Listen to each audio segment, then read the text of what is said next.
Hello everyone, I'm Zurnitsa with an easy recipe for Russian crazy dough. One dough that you can use for almost anything.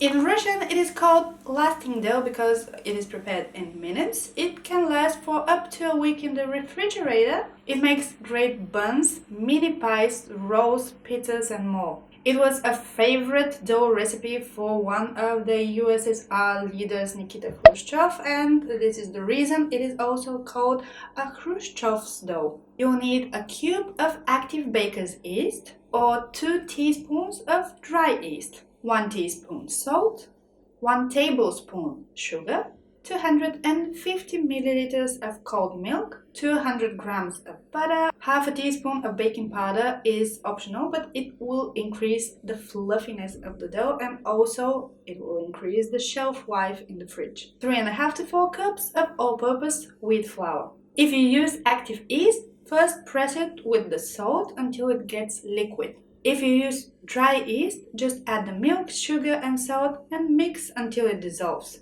Add all the other ingredients, the sugar, milk, butter, flour and baking powder and mix by hand. Form a ball from the dough and put it in a pot with the lid on. Alternatively, you can use cling wrap or a plate over your bowl. Put in the fridge for at least 4 hours or overnight. If you use butter, the dough will be harder. And if you use olive oil or other liquid oil, the dough will be much softer and fluffier after the cold proofing. Both, however, will produce the same delicious results. Form small balls for buns or roll out for mini pies, pizzas and rolls.